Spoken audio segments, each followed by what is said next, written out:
This judge committed multiple elements of reversible error, and he did it while his daughter has made a ton of money off of Democratic candidates and while he himself donated to the Biden campaign. So let me repeat the question. You cannot say that this trial was anything more than politics masquerading as justice. And yes, I will help Donald Trump. I will help Donald Trump. However, I think that I can, Wolf, because if we allow this to happen, it's so much bigger and so much more troubling than Donald Trump. If we allow this standard that you can throw your political opponents in jail because they're doing better than you in an election, it will be the end of this country as we know it. Important to note that despite the initial statements trying to politicize this verdict, saying that it was somehow partisan or Democrats or what have you, Donald Trump was convicted by a jury of his peers that were people here in New York.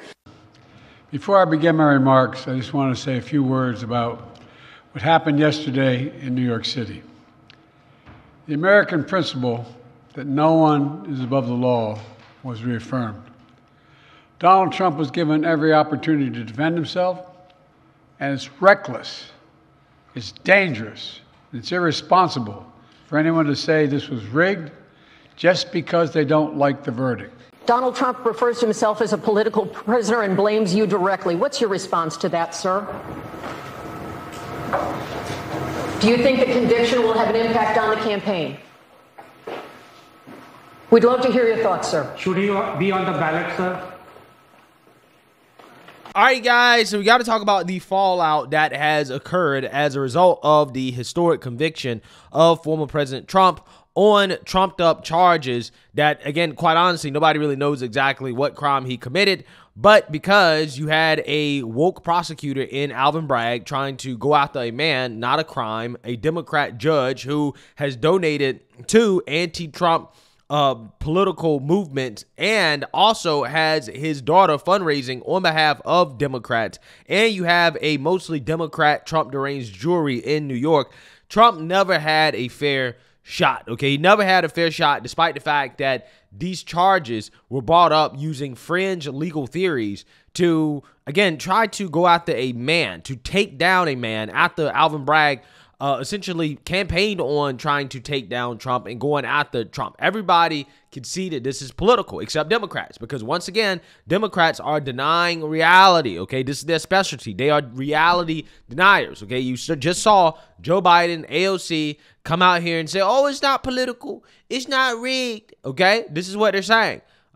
Now, all of a sudden, they're trying to defend the justice system when they spent so much time trying to tear down the justice system when it comes to other situations where the woke activists didn't like the outcome because they're claiming that the system has been weaponized against people based off race, or if the Supreme Court makes a ruling that they don't like, yeah, they want to undermine and tear down the system in that case, right? This is what they're trying to do to the Supreme Court right now. And they also supported this in 2020. I mean, the BLM riots were essentially riots against law and order, right? They were riots against the so-called systemically racist system that Joe Biden has contributed to. And it's funny because now all of a sudden Democrats want to be the party of law and order when, in fact, they're not the party of law and order. They essentially campaigned on not being the party of law and order for the past 4 or 5 years. And what's happening to Trump right now is not law and order. It is just an extension of the chaos and destruction that Democrats want to bring to the legal system, including, again, weaponizing it against political opponents. This is what they're doing. But now all of a sudden they want to say, oh, no, everything's 100% fair, when obviously it's not 100% fair. We know that it was rigged. They admit that it was rigged because they all say that, well, if this didn't happen in New York, then we probably would not have gotten this outcome, which again is an admission that, yeah, it was rigged against them because Democrats control New York and the legal system, and this is what happened. So with that being said, this has presented an opportunity for Republicans who are being dragged on these liberal media outlets to basically defend Trump, because now that Trump is a convicted felon, again, this is what the mainstream liberal media always wanted, right? This is their wet dream, okay, to now talk about Trump as a convicted felon. Donald John Trump. Don't choke. Is a convicted felon. And Byron Donalds who apparently is in the conversation to be Trump's VP, has been all over CNN, destroying CNN anchors one by one. No, it's I'm not even I'm the same thing. I don't even know what that statement means. But what I'm saying is that you witnessed a railroading prosecution in New York. Couple that with the fact that you have two men running for president. One had classified documents in his house when he was a vice president and when he was a United States senator. The Department of Justice has come out and said that we're not going to prosecute because we frankly think he's an elderly gentleman who shouldn't go before prosecution. That's what the Her report says. Conversely, you have Jack Smith seeking those same charges. But you're talking about the justice system, so let's talk about it. You have Jack Smith who, with the same situation, actually not even the same situation, because Donald Trump is a former president allowed to have documents under the Presidential Records Act, and Jack Smith is trying to throw the book at Donald Trump. We've already seen a two-tier system of justice, and now you're watching it unfold with this guilty verdict in New York City. That's why I'm saying you have a lot of people in our country, a lot of them who are not just Republicans, who are looking at this verdict and they are saying this is a sham, this is politicization of the justice system, this is election interference against Donald Trump. And they view it that way because they see whether it's Joe Biden and Hillary Clinton, they are treated very, very differently than if it's Donald Trump. You and I both know they never brought a charge like this against anybody else in New York City. They bring it against Donald Trump. Why? Because they simply want to get him. And that is wrong. Yeah, so you see that, you heard that, okay? Byron Donalds is quite literally going on CNN, anchor by anchor by anchor, and making the arguments that all Republicans should be making, because this is a great opportunity to show and to tell the story, to make the argument to the mainstream liberal media, mainly their audience, right, that, hey, this situation with Trump is weaponization of the system. This is proof and evidence that, hey, Trump is not being treated equally, and that Democrats are allowed to get away with things that Trump can't get away with. And I think that Byron Donalds is doing an excellent job of essentially making the case here on CNN, because, again, this is something that Republicans are going to have to do a lot going into this election in order to get people to come out and to vote against what is happening to this country. As what we're just talking about with Larry Hogan, that this as a new litmus test for Republicans. A litmus test? No. The litmus test is not for Republicans. It's for protecting our Constitution. It's for actually protecting the institutions of our country. You know, I'm sick and tired of being lectured to by Joe Biden and everybody on the radical left saying they're trying to save democracy. No, you're not. Not when you twist the law into legal pretzels just to get a conviction. Not when you are constantly voraciously investigating the same man over and over again simply because you don't like his tweets or you don't like his manners or his mannerisms. This goes all the way back to 2015, 2016 when they were spying on his campaign, when the FISA process was abused to go after a political rival back then, and it's never stopped. So this. Yeah, I mean, so listen, here's the thing. Byron Donalds is correct. You can tell this CNN anchor doesn't like what she's hearing, right? She really doesn't like to hear the facts that, hey, yeah, these people have been going after Trump for years now, okay? And finally, they got something to stick, and this is the result. But again, the question now has to be, what are Republicans going to do besides just talk, okay? Are we going to start locking up Democrats? I'm so serious, right? I'm so serious. Like, is some Republican DA going to try to start investigating some prominent Democrat in order to trump up charges against them the same way that Alvin Bragg did in Manhattan? I'm just saying, because I think we're at that point now, right? We're at that point where it's like, all right, well, the only way to really stop this is to fight fire with fire, okay? If you really want to stop the weaponization, then you have to also use your power to go out to Democrats to show them that, hey, this is not something you want to do. If you do it to us, we're going to do it back to you tenfold, right? I'm just saying. I mean, it may be at that point where Republicans, again, you gonna have to start fighting back if you actually care. Strongly worded letters are not enough. Hearings are not enough. Going on the mainstream liberal media and, you know, making the argument is not enough. And I'm not saying that, you know, hey, I don't appreciate what Byron Donalds is doing. I think what he has to do is necessary, and I love what he's doing right now. I think that he's actually doing a great job of making a case that he would be an amazing VP, because one of the main jobs of the VP is to defend the president, right? To go on the mainstream liberal media and to market the administration and what they're doing. I'm just saying that is at the point now where words are not enough. The Republican Party has to start taking action against Democrats, right? This is why I got so upset with Republicans when they didn't do things like, for example, kick Jamal Bowman out of Congress. Because had he been a Republican, pulled a fire alarm to obstruct an official proceeding, that's why he did it, and then lied to the police about it, Democrats would have expelled him if he was a Republican. But because Republicans are soft and that they're weak and that they're all about just talking in strongly worded letters, I don't think they did anything except censure Jamal Bowman. That's it. When we know Democrats would have went all the way. At some point, Republicans are going to have to grow some cojones, okay? They're going to have to grow some cojones and start using the system against Democrats, because that's what Democrats are doing to them, and Democrats are not going to stop. If this is successful, right, this has just opened up Pandora's box for Democrats to do this anytime they're not getting their way, anytime, you know, they want to try to rig the outcome of an election. They're saying, okay, well, we'll just weaponize the system to do it. This is where we're at. This is not about, what the jury said. That's not true at all. This is about protecting our Constitution, protecting the institutions of our government. It has to be blind. It cannot be a respecter of persons. It cannot be a respecter of politics, because once you go down that line, you actually destroy America. And that's where Joe Biden and the radical left are taking us. And it is disgraceful to see it happening in our country.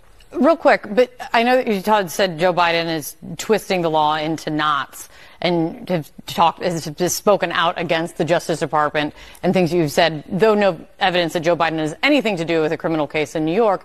But even just talking about the Department of Justice, this is the same Department of Justice, if you're speaking out against it, saying that it's biased and unfair, that's twisting the law into knots, that is also taking Joe Biden's son, Hunter Biden, to trial next week. Well, I'm glad you brought that up. The only reason why the Department of Justice is prosecuting Hunter Biden is because House Republicans actually investigated what was going on with Hunter Biden. Yeah, I mean, you can say that, but that also suggests impartiality on the part of... You raise a good point. It also suggests impartiality on the part of the Department of Justice into looking into Hunter Biden. They tried to shove this gun charge into some other charge underneath it, and it took a judge in Florida to look at the indictment, the agreement that the main justice negotiated with Hunter Biden's attorneys, to look at that and says, this is a joke. I'm not signing this. And that is the only reason why that prosecution is going forward. Facts. And furthermore, the main thing that Hunter Biden should be charged with, which is acting as a foreign agent without registering, the DOJ is not charging him for that, at least not as of yet. And, I mean, they probably won't, right? But, again, that's the most serious charge that they should be going after Hunter Biden for. But, yeah, they're trying to get him on some ticky-tack, tax stuff, okay, and some gun charges. They try to give him a slap on the wrist. But the most serious thing that has to do with what he was doing in Ukraine and China, again, acting as a foreign agent without registering, yeah, the DOJ is not going after him for that. That's what they should be going after him for. Right? What happened with Hunter Biden, again, is more evidence of the weaponization of the DOJ. It's not some counterexample to be like, well, wouldn't that suggest that the DOJ is impartial and neutral? No. They tried to give this man a sweetheart deal. It took a judge to basically expose what they were trying to do, that the prosecution was, again, trying to work on behalf of Hunter Biden to help him get off. It had to take a judge to expose that, right? To make them actually try to go after Hunter Biden or pretend like they're trying to go after him. Because they actually were trying to go after him, they'd be going after him for acting as a foreign agent without registering, but they're not. They're not. But let's take a step away from Hunter Biden. Joe Biden's in violation of the Espionage Act. That's what Robert Hur said in his documents. But the only reason he's not prosecuting is because he says he's an elderly gentleman. Meanwhile, Jack Smith is moving forward. Why? Because Jack Smith wants to get Trump. That is not true. Joe Biden took documents when he was a U.S. Senator and a Vice President of the United States. That is a clear violation of the Espionage Act. And your elderly state does not protect you from violating the Espionage Act. It does not. But that's what Main Justice is doing right now under Merrick Garland. So you tell me what's fair. I'm not going to tell you what's fair. I'm just going to say it's the same Justice Department that is taking Hunter Biden to trial in Delaware next week. Thank you so much, Congressman. We're going to wait to see because they were ashamed to do we're going to see what Donald Trump has to say when he speaks out, if he does, later this morning. Yeah. John? So again, she doesn't have anything to say, okay? Because again, Byron Donalds knows that he cooked her on this whole Hunter Biden point. Oh, Hunter Biden is an example of how it is fair, right? They're going after the president's son. Well, barely. They're only doing it because they have to for public optics reasons, but they're really trying to get him off. That's what they're really trying to do. But again, the whole point about Joe Biden and classified documents, this guy took classified documents as a senator and as a vice president. And we know the reason why he did it was to get paid from a book deal, right? And he shared that classified information with his ghostwriter in order to make $8 million. So not only do we have a crime, we have intention in regards to why he committed that crime and the actual payoff. But yeah, oh, well, Joe Biden's too old. He's too old. I mean, it's just like, yo, everybody can see it. That Trump is not being treated the same way that everybody else is being treated. If your name is Hillary Clinton, Joe Biden, even Hunter Biden, you're going to get slapped on the wrist. You're going to get special treatment. They're going to let you off, right? Obama's out here, drone striking Americans in the Middle East without due process. You would think that would be the first thing that a president would be tried and convicted for, right? You would think so. If you're going to have a president be convicted of some type of felony, you would think it would be for something really serious like that. But no. What it is that you have the president being convicted of a felony for something that really is a misdemeanor, falsifying business records. But apparently it is a felony because he intended to commit another crime, and that's the reason why he did it. Apparently, Alvin Bragg, the judge, and the jury, they're all mind readers, right? Again, it's insane. It really is. The state of this country and where we're at. But again, it is important that now that there's an opportunity here, now that you have a prime example of the weaponization, I mean, it's right in your face.